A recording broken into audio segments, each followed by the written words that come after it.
انسانی زندگی میں مختلف مراحل میں مختلف رشتوں کی ضرورت ہوتی ہے۔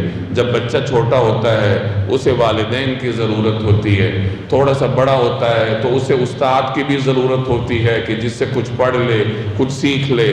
جب وہ ایک مخصوص عمر تک پہنچتا ہے تو وہاں اگر لڑکا ہے تو اسے بیوی چاہیے، اور اگر بیوی ہے تو اسے خاوند چاہیے۔ تو اس مرحلے پر جا کر پھر انسان کے لیے باعث سکون صرف یہ ایک رشتہ ہوتا ہے۔ اور اگر اس میں تاخیر کی جائے، جیسے آج کل ہمارے ماحول میں ہے کہ شادیوں میں بہت تاخیر ہوتی ہے، تو یہ جو تاخیر ہے، بے بنیاد تاخیر، یہ مختلف قسم کی پیچیدگیوں کا باعث بنتی ہے۔ اخلاقی پیچیدگیاں پیدا ہوتی ہیں، جسمانی پیچیدگیاں پیدا ہوتی ہیں، نفسیاتی پیچیدگیاں ایسے لڑکے اور لڑکی میں پیدا ہو جاتی ہیں جن کے رشتے میں بلا وجہ کی تاخیر کر دی جاتی ہے۔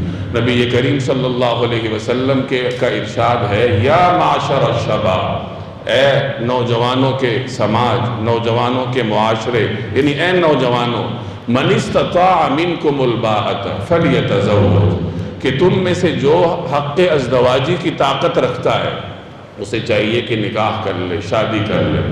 اور اگر کوئی کسی وجہ سے شادی نہیں کر سکتا، مالی پریشانیاں ہیں یا کوئی اور پریشانی اسے درپیش ہے، تو اس کے بارے میں فرمایا فعلیہ بالصوم، تو اس کو روزہ رکھنا چاہیے۔